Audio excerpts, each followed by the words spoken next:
സാധാരണക്കാരുടെ കുടുംബ വസ്ത്രാലയം ഷാദി സിൽക്സ്. ഇനി കൂടുതൽ സൗകര്യങ്ങളോടെ മികച്ച കളക്ഷനും വിശാലമായ പാർക്കിങ്ങും. ഷാദി സിൽക്സ്, ബസ് സ്റ്റാൻഡിന് എതിർവശം, കൊണ്ടോട്ടി. ഉപയോഗം കഴിഞ്ഞ കരിങ്കൽ ക്വാറികൾ എങ്ങനെ പൂർവ്വസ്ഥിതിയിലേക്ക് വീണ്ടെടുക്കാം എന്നതിനെക്കുറിച്ച് പഠിച്ചു മനസ്സിലാക്കുന്നതിന് മലപ്പുറം ജില്ലയിലെ ഈസി ഹോൾഡേഴ്സ് അസോസിയേഷൻ അംഗങ്ങൾ കൊണ്ടോട്ടി നെടുയിരിപ്പിലെ ചിറയിൽ അഗ്രോ ഗാർഡൻ സന്ദർശിച്ചു. സംസ്ഥാന പ്രസിഡന്റ് യു സാദിനോടൊപ്പം ഭാരവാഹികളും നേതാക്കളും പങ്കെടുത്തു. 1990 ആരംഭിച്ച ചിറയിൽ ഗ്രാനൈറ്റ് ഇൻഡസ്ട്രീസ് എന്ന സ്ഥാപനം ചിറയിൽ ഗാർഡൻസ് എന്ന ആശയത്തിലേക്ക് വന്നത് 2022 മാവ്, പ്ലാവ്, റംബുട്ടാൻ, ബട്ടർ, ചിക്കു, ജാതി, കുരുമുളക്, കശുമാവ്, കുടംപുളി തുടങ്ങിയ ഫലവൃക്ഷങ്ങൾ വലിയ തോതിൽ ഉൽപ്പാദിപ്പിച്ച് സംസ്ഥാനത്തെ 200-ൽ പരം നഴ്സറികളിലേക്ക് വിതരണം ചെയ്യുന്നുണ്ട്. ചിറയിൽ അഗ്രോ ഗാർഡൻ കോറിയെ വീണ്ടെടുക്കുന്നതിന്റെ ഏറ്റവും വലിയ ഒരു ഉദാഹരണമാണ് എന്ന് സയ്യിദ് പറഞ്ഞു. ഇപ്പോൾ ഈ കോറി നടത്തുന്ന കോടതിയുടെ സഹായത്തോടെ ഓരോ ചെറിയ കാര്യത്തിനും ഞങ്ങൾ കോടതിയെ സമീപിച്ചുകൊണ്ടിരിക്കുകയാണ്. ഇപ്പോൾ ഇവിടെ ഞങ്ങളൊരു പരിസ്ഥിതി നാശക്കാർ എന്നുള്ള പൊതുവായിട്ടുള്ള സംസാരമുണ്ട്. എനിക്ക് അവരോട് പറയാനുള്ളത്, ഈ കോറിയിൽ വന്നിട്ട് അവരിതൊന്ന് കാണണം. ഞങ്ങൾ ഒരു മരം പിഴുതാൽ 2 മരം വെച്ച് പിടിപ്പിക്കണമെന്ന് നിയമം പാലിക്കുന്നവരാണ് ഞങ്ങൾ.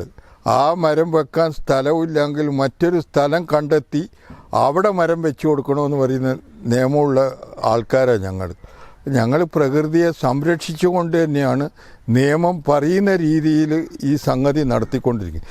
ഇതിവിടെ ഇല്ല എങ്കിലുള്ള സംഭവം എന്താണെന്ന് എല്ലാവരും ആലോചിക്കേണ്ടതാണ്. അപ്പം പ്രകൃതിയെ സംരക്ഷിച്ചുകൊണ്ടുള്ള ഒരു നിയമത്തിൻ്റെ ഉള്ളിലാണ് നമ്മളിപ്പം കോറികൾ വർക്ക് ചെയ്യുന്നത്.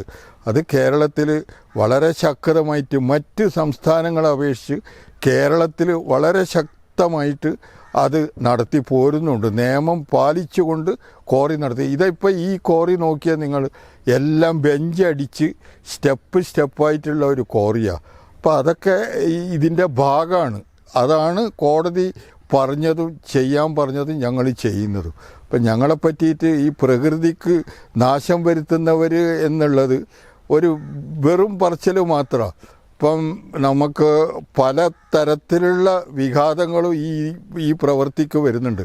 അതിലിപ്പം നമ്മൾ നോക്കിയാൽ മേപ്പാടിയിലേക്കുള്ള തുരങ്കപാത, ആ തുരങ്കപാത ഉള്ളത് റെഡ് സോണിലാണ്.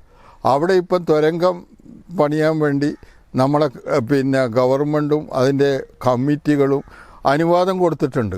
പക്ഷേ കേരളത്തിൽ 2018-19 നമുക്ക് മഹാപ്രളയങ്ങളുണ്ടായി.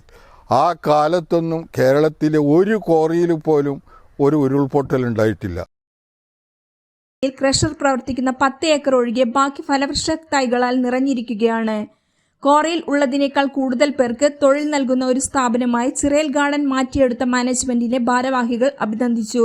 സംബന്ധിച്ചിടത്തോളം തന്നെ ഒരു 35 വർഷം മുമ്പ് 40 വർഷം മുമ്പ് ഇത് മൊട്ടക്കുന്ന് ഫുള്ള് പാറായിരുന്നു. ഇപ്പോൾ ഇതൊന്ന് പരിസരമൊക്കെ ഒന്ന് നോക്കിയാൽ കംപ്ലീറ്റ് ഗ്രീനറി ആയിട്ടുണ്ട്. കോറി 30 വർഷത്തോളം കോറി നടന്നൊരു സ്ഥലമാണിത്. ഇപ്പോൾ നേരത്തെ 30 വർഷം മുമ്പുള്ള മൊട്ട പാറ എവിടെയും കാണാനില്ല. ഇത് ഒന്നായിട്ട് ഗ്രീനറി ആയി. ഇതാ തെങ്ങൊക്കെ നോക്കിയാണെങ്കിൽ അതിൻ്റെ ശേഷം വെച്ചതാണ്. അതാ പറഞ്ഞത്, കോറി പൊട്ടിച്ചും കൊണ്ട് ഗ്രീനറി ഉണ്ടാക്കും. കോറി ഒരിക്കലും പരിസ്ഥിതിനെ നശിപ്പിക്കുന്നില്ല, പരിസ്ഥിതി ഗ്രീനറി ആയിട്ട് കൊണ്ടുവരികയാണ് എന്നുള്ളതാണ് നമ്മളെ. മലപ്പുറം ജില്ലയിലെ ഈസി ഹോൾഡേഴ്സ് അസോസിയേഷൻ ഭാരവാഹികൾ ചിറയിൽ ഗാർഡൻസിൽ യോഗവും ചേർന്നു. News desk, air 1.